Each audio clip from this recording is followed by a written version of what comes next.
সাম্প্রতিক সপ্তাহগুলোতে ভারতীয় কর্তৃপক্ষ শত শত জাতিগত বাঙালি মুসলিমকে অবৈধ অভিবাসী আখ্যা দিয়ে প্রক্রিয়াগত আইন মানা ছাড়াই বাংলাদেশে বিতাড়িত করেছে। তাদের অনেকেই বাংলাদেশ সীমান্তবর্তী রাজ্যগুলোর ভারতীয় নাগরিক।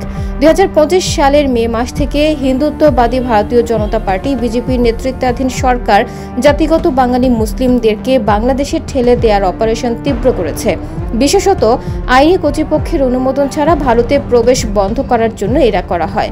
আন্তর্জাতিক মানবাধিকার বিষয়ক সংগঠন হিউম্যান রাইটস ওয়াচ দীর্ঘ এক প্রতিবেদনে এসব কথা বলেছে। তারা ভারত সরকারের প্রতি আহ্বান জানিয়েছে, যথাযথ প্রক্রিয়া ছাড়া এভাবে বেআইনিভাবে লোকজনকে অন্য দেশে ঠেলে দেওয়া অবশ্যই বন্ধ করতে হবে সরকারকে। হিউম্যান রাইটস ওয়াচের এশিয়া বিষয়ক পরিচালক ইলেন পিয়ারসন বলেন, ভারতীয় নাগরিক সহ দেশ থেকে বাঙালি মুসলিমদের খেয়াল খুশি মতো বের করে দেওয়ার মাধ্যমে ভারতে ক্ষমতাসীন বিজেপি সরকার বৈষম্যে ইন্ধন দিচ্ছে। তাদের দাবি যে তারা কেবল অনিয়মিত অভিবাসন নিয়ন্ত্রণ করছে। একথা বিশ্বাসযোগ্য নয়, কারণ তারা প্রক্রিয়াগত অধিকার, দেশীয় আইন এবং আন্তর্জাতিক মানবাধিকার মানদণ্ড উপেক্ষা করেছে।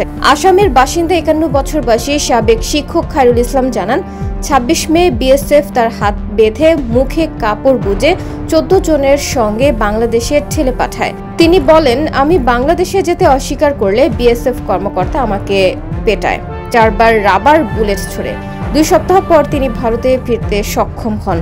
বাংলাদেশের পররাষ্ট্র মন্ত্রণালয় 8 মে ভারতকে চিঠি দিয়ে এই পুশিন বা গণবিতরণকে অগ্রহণযোগ্য আখ্যা দেয় এবং জানায় তারা কেবল নিশ্চিত বাংলাদেশি নাগরিকদের সঠিক প্রক্রিয়ায় নেবে। এছাড়াও ভারতীয় কর্তৃপক্ষ প্রায় 100 রোহিঙ্গা শরণার্থীকে আসাম থেকে বাংলাদেশে ঠেলে দেয় এবং আরও 40 জনকে মিয়ানমারের সমুদ্র সীমায় লাইফ জ্যাকেট পরিয়ে ভাসিয়ে দেয়।